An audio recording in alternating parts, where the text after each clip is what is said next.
കേന്ദ്ര സംസ്ഥാന സർക്കാരുകൾ റബ്ബർ കർഷകരോട് കാണിക്കുന്ന വഞ്ചനയിൽ പ്രതിഷേധിച്ച് കേരള കോൺഗ്രസ് കോട്ടയം ജില്ലാ കമ്മിറ്റിയുടെ നേതൃത്വത്തിൽ റബ്ബർ കർഷകർ വഞ്ചനാ ദിനം ആചരിച്ചു.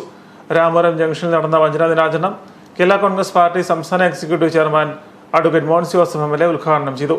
കേന്ദ്ര സർക്കാർ റബ്ബർ കർഷകർക്ക് ഇൻസെന്റീവ് നൽകാതെയും സംസ്ഥാന സർക്കാർ റബ്ബർ വില സ്ഥിരതാ ഫണ്ട് ഉയർത്താതെയും റബ്ബർ കർഷകരെ വഞ്ചിക്കുകയാണെന്ന് അദ്ദേഹം പറഞ്ഞു. പ്രതിസന്ധിയുടെ മുൻപിൽ ഏറ്റവും ശക്തമായി റബ്ബർ കൃഷിക്കാർക്ക് വേണ്ടി ആത്മാർത്ഥതയോടെ പ്രതികരിക്കുവാനും എന്നും കർഷക പക്ഷത്ത് നിന്ന് പോരാടുവാനും ശ്രീ P.J. ജോസഫ് സാർ നേതൃത്വം നൽകുന്ന യഥാർത്ഥ കേരള കോൺഗ്രസ് പാർട്ടിയാണ് എന്നും ആത്മാർത്ഥത കാണിച്ചിട്ടുള്ളത് എന്നതിൽ യാതൊരു സംശയമില്ല. അത് കാലവും ചരിത്രവും തെളിയിച്ചിട്ടുള്ള അനുഭവങ്ങളാണ് നമ്മുടെ മുമ്പിലുള്ളത്. ഈ രാമപുരത്ത് തന്നെ P.J. ജോസഫ് സാർ പങ്കെടുത്തുകൊണ്ടുള്ള റബ്ബർ കർഷകർക്ക് വേണ്ടി ഒരു കാലഘട്ടത്തിൽ ഒട്ടും വിലയില്ലാതെ തകർന്നുപോയ കാലഘട്ടത്തിൽ അന്ന് ഇവിടെ നടത്തിയ റബ്ബർ ഷീറ്റ് കൊണ്ടുള്ള തുലാഭാരവും റബ്ബർ കർഷകരുടെ വലിയ ഒരു സായാഹ്ന സംഗമവും എല്ലാം രാമപുരത്ത് നടന്നത് ഞാൻ ഓർക്കുകയാണ്. ഞാൻ അന്ന് KSCയുടെ പ്രസിഡന്റ് എന്ന നിലയിൽ ആ കാലഘട്ടത്തിൽ അന്ന് പരിപാടിയിൽ പങ്കെടുത്തതാണ്.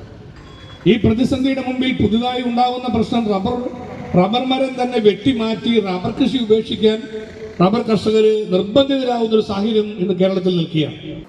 കേരള കോൺഗ്രസ് ജില്ലാ പ്രസിഡന്റ് അഡ്വക്കേറ്റ് ജെയ്സൺ ജോസഫ് ഒഴുകിൽ അധ്യക്ഷത വഹിച്ചു. പാർട്ടി സംസ്ഥാന secretary general advocate Joy Abraham മുഖ്യപ്രഭാഷണം നടത്തി.